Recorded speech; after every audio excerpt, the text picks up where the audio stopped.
एक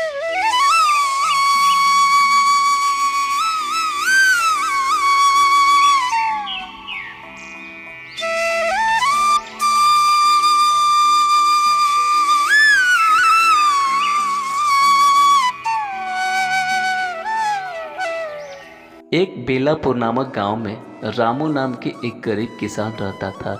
उसके परिवार में उसकी पत्नी सुरेखा और एक बेटा और एक बेटी थी, जिसका नाम था राहुल और रोशनी।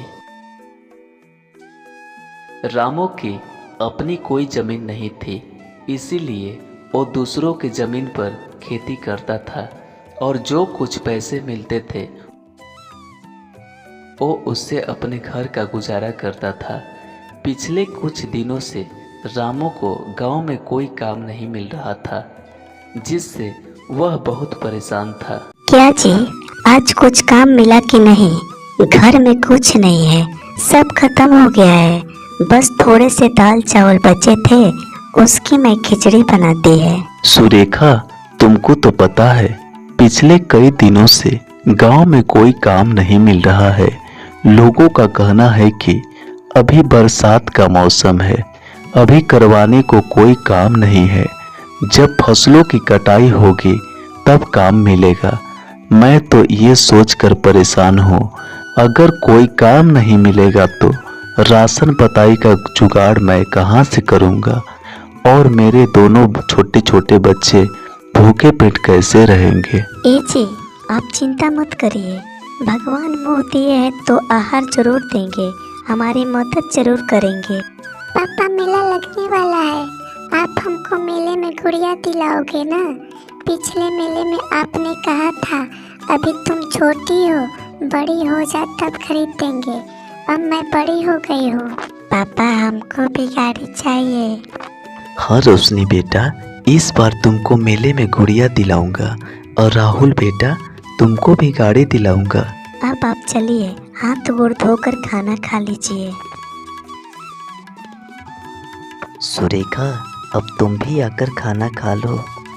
आप खा लीजिए, मैं थोड़ी देर में खा लूँगी।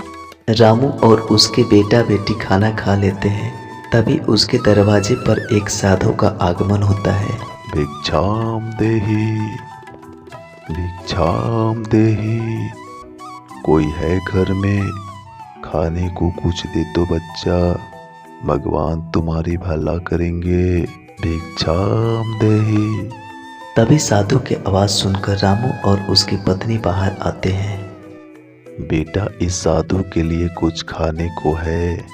बाबा, हम लोगों के पास खुद के खाने के लिए कुछ भी नहीं है। थोड़े सा अनाज था तो मेरी पत्नी ने उसकी खिचड़ी बना दी है। माफ करिए बाबा, हम आपको कुछ नहीं खिला पाएंगे।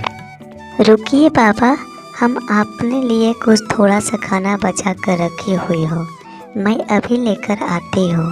पर सुरेखा, थोड़ी सी ही तो खिचड़ी रखी हो, अगर वो भी बाबा को खिला दोगी तो तुम क्या खाओगी? आप मेरी चिंता मत करिए, मैं आज भर भूखी रह लूँगी, लेकिन अपने दरवाजे से कोई संत को भूखा नहीं लौटने दूंगी, क्योंकि मुझे पाप लगेगा।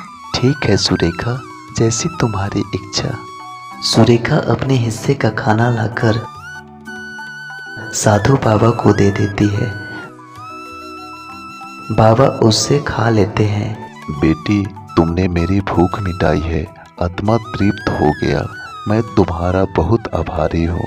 भूखे व्यक्ति को भोजन कराना बहुत बड़ा पुण्य का काम है।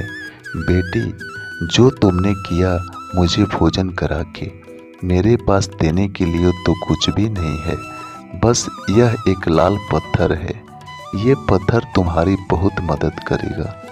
बस एक बात का ध्यान रखना, इसे और किसी के हाथों में मत देना। धन्यवाद बाबा, आपके आदेश का पालन करेंगे हम।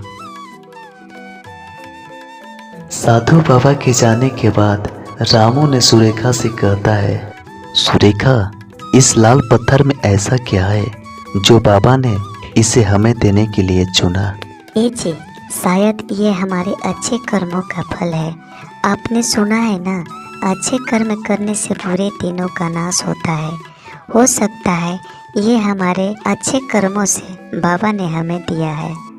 चलिए अब हम अंदर चलते हैं। पर सुरेखा, अपने हिस्से का खाना तो तुम बाबा को देती, अब तुम क्या खाओगी?